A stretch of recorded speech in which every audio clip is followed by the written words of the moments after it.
So, ఇప్పుడు property management అంటే చాలా వరకు ఇదేదో చాలా పెద్ద అమౌంట్ ఉంటది. అండ్ ఇంత మేనేజ్‌మెంట్ ఎందుకులే ఓన్లీ ఎన్ఆర్ఐలకు, ఐటీ చదువుకున్న వాళ్ళకి లేకపోతే ఐటీ కంపెనీలు ఉన్నవాళ్ళు మాత్రమే రియల్ ఎస్టేట్‌లో ఉన్నవాళ్ళు మాత్రమే దీన్ని యాప్ చేసుకోవాలి అనుకుంటారు.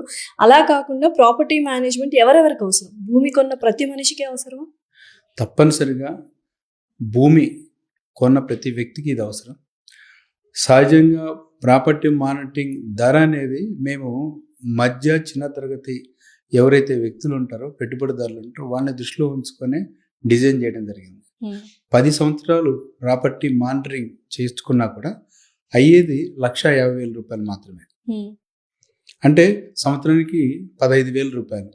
ఒక పెట్టుబడి ఒక చోట పెట్టిన 10 లక్షలు పెట్టినప్పుడు అదే 10 సంవత్సరాల తర్వాత ఆ భూమి విలువ 70 నుండి 80 లక్షల రూపాయలు పెరుగుతుంది ఈరోజు హైదరాబాద్లో. కరెక్ట్. కాబట్టి ₹1,50,000 అనేది ఆ పెట్టుబడిలో ఒక చిన్న నీటి బిందువు లాంటిది, సముద్రంలో నీటి బిందువు లాంటిది. కాబట్టి మానిటరింగ్లో ఉంటే మనకు మానసిక ప్రశాంతత ఉంటుంది. మానిటరింగ్లో ఉంటే మన భూమికి విలువ పెరుగుతుంది. మానిటరింగ్లో ఉంటే భూ కబ్జాదారులు మన భూమి వైపు చూడకుండా ఉంటారు.